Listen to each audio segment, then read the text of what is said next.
So Stephanie, with these last two signings that you did on the hardship or waivers, how important was it to have experienced players or players who've been around playing professional basketball in some capacity, in recent months? It's definitely important, having played against pros and understanding pro systems. But the most important thing for us was having primary ball handlers that can get downhill. Someone who can allow some of our other players to get back to natural positions, who can take some pressure off of Kelsey to be the only creator. And so, certainly with those two, they give us opportunities to get downhill and to run offense. And now it's just about how much they can absorb in a short period of time. With Odyssey, could you notice a difference even just in practice too, just in terms of her comfortability of being in the system and the things you guys want to do? Yes, absolutely. I mean, yesterday in practice, I thought she had a great day. It was more just, I think, the first game one, a little bit of game one jitters and a little bit of being a little bit tentative. But I thought she looked really good yesterday in practice and had much more of a grasp of some of the things that we want.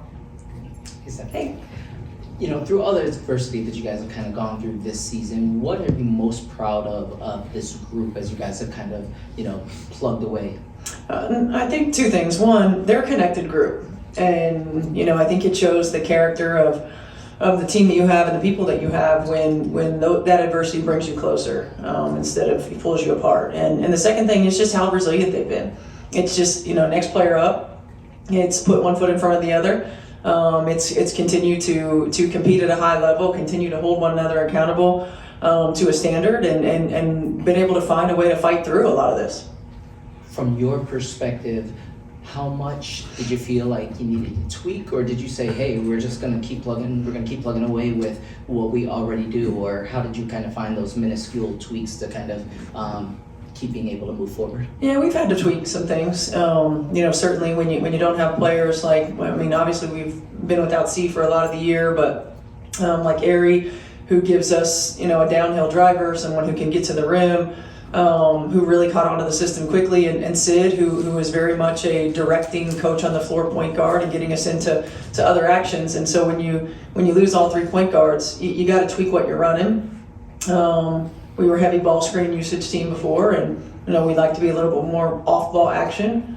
Playing to the strengths of the players that we have on the floor, while still finding ways to get Kelsey downhill, still finding ways to get AB touches. I think AB is most affected on the floor because her touches aren't as much as when you have a true point guard on the floor. And I think Sophie's been most affected because now she's got to run some point.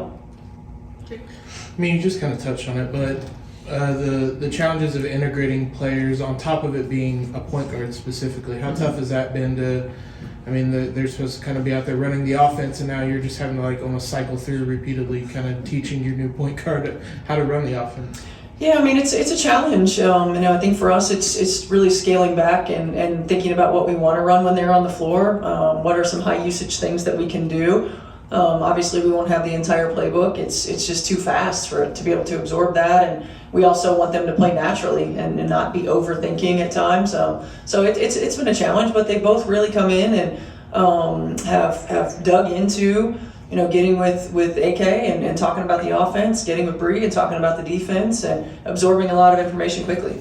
Kind of following up on that, you mentioned Sid being kind of a coach on the floor, and there's a lot made about the point guard being an extension of the coach out there. I think it's the hardest position to lose all your depth at if you had to pick one. Absolutely, 100%.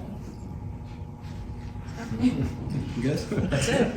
At what point, if maybe you already have, do you start on a daily basis discussing playoff implications? I know you're obviously trying to stack days, as you say, but at what point do you bring that conversation in nearing the end of the season? I think there have been a lot of points that we've mentioned it, particularly when it comes to tiebreaker scenarios.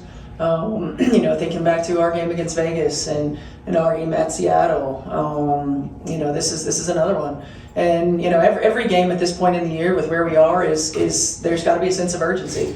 You don't want to put yourself in a position where you're depending on other people, where you're hoping that other people are going to help you position yourself for the playoffs. So we talk about it.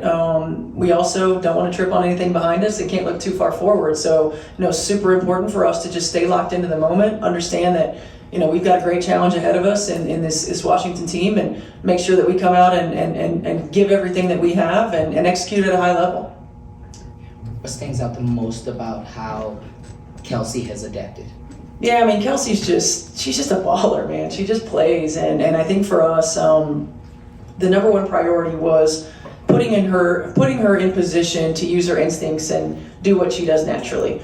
And so every play that we thought about, or every action that we wanted to put her in, was something that we wanted her to just feel like she can just go out and play. She didn't have to overthink. She could just be instinctual, and she's been able to just take it and run with it. And I'm incredibly proud of Kelsey, because every time we've had a setback or an injury, we've had to depend on her more and more, not just for scoring, which she's had to carry us at times, but for playmaking. And her decision making has been really good. Her ability to find her teammates has been excellent, while keeping her turnovers down. And she's just continued to embrace every part of and every role that we need her to play, and not just embrace it, but excel in it.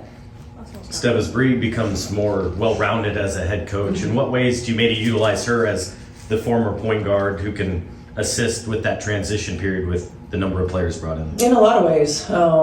She's had experience in that role, and had experience in learning new systems and multiple teams in that role, and helping players understand. I think that you don't have to know everything at this point when you're coming in at this point in the year, but we've got to highlight 3 or 4 things that we can put them in position to be successful, and then they've got to go out and be a leader of a team. That's the position that has to go out and be the leader. That's the position that has to go out and communicate at a high level, that dictates tempo for us, and that really is the head of the snake, so to speak, for everything that we want to do on the offensive and defensive end. So I think her communication with them is important.